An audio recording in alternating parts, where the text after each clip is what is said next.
Drage demokratke, demokrati, dragi prijatelji, nekaj in diši po letu 2004.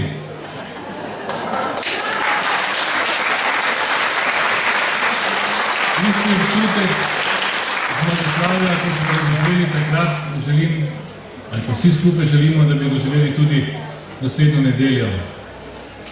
Hvala lepa tudi organizatorjem za čudovit dan, ki smo ga danes preživeli v Kranju, v športnih igrah.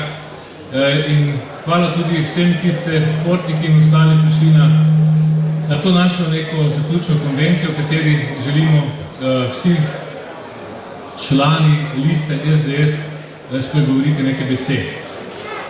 Danes je lep pogled tudi na ankete, javnomnenjske ankete, ki so objavljene v mnogih številnih slovenskih časnikih.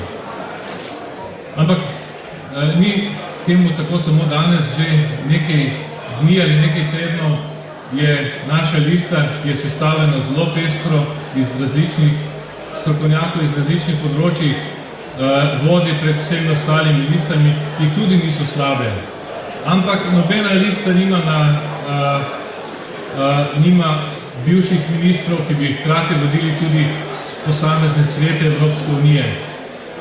Naša lista ima tudi dosedanjo poslanko, ima izkušenega člana, ki je že delal v Evropskem parlamentu, ima zvezdo slovenskega smučanja v 90-ih letih, ima enega od starosta, čeprav je še zelo mlad, slovenskega parlamentarnega življenja. Skratka, lista, v kateri je lahko prav vsak zelo dober evropski poslanec. In jaz mislim, da je to tista konkurenčna prednost, ki jo izražajo tudi javnomnenjske raziskave. Spoštovani, Slovenci smo stoletja, lahko rečemo tisočletja, bivali v tem prostoru, na tem prepihu različnih interesov, kjer so nas nemalo kdaj ogrožali tudi interesi velikih narodov. In ni bilo lahko. Kadar se je slovenski narod boril za obstanek, je marsikdaj se postavil v Ježkovo držo in postavil vodice. Ampak danes, da se slovenski narod ostane in se razvija naprej, ni več dovolj samo boj za obstanek. Biti moramo dobri, biti moramo nadpovprečno uspešni in slovenski glas se mora slišati tudi v Evropski uniji. Slovenija mora biti inventivna, mora biti kreativna, mora biti inovativna tudi v evropskih razmerah, če hoče ostati akter evropske in svetovne politike.